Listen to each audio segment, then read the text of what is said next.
అందరికీ నమస్కారం అండి. జయ అకాడమీ కోదాడ. ఈరోజు మీకు సైనిక్ స్కూల్ నుంచి మరో అప్డేట్ వచ్చిందండి.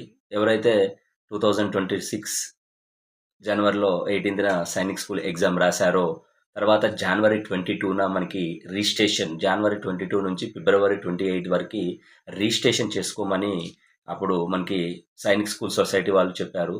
కానీ కొంతమంది రిజిస్ట్రేషన్ చేసుకోలేని వాళ్ళు కూడా ఉన్నారు. ఇంకా ఇప్పుడు ఏంది అంటే మనకి ఇవి వచ్చిన గుడ్ న్యూస్ ఏంటిది అంటే యాక్చువల్లీ ఈ రోజుతోటి మనకి చాయిస్ ఫిల్లింగ్ కూడా లాస్ట్ డేట్ అయిపోతుంది. దాన్ని వాళ్ళు ఏప్రిల్ 1 వరకు ఎక్స్టెండ్ చేశారు. ఈ ఛాన్స్ని మిస్ చేసుకోకండి. త్వరగా వెళ్ళి ఆ రిజిస్ట్రేషన్, ఇంకా అప్పుడు రిజిస్ట్రేషన్ కంప్లీట్ చేయని వాళ్ళు కూడా ఇప్పుడు కంప్లీట్ చేసుకోండి. ఓకే, మరిన్ని అప్డేట్స్ అంటే సైనిక్ స్కూల్ గురించి కానీ, నవోదయ గురించి కానీ, ఆర్ఎంఎస్ గురించి కానీ, మీకు ఏదైనా ఇన్ఫర్మేషన్ కావాలి అనుకున్నా కూడా మా ఛానల్ని ఫాలో కాండి. జయ అకాడమీ కోదాడ.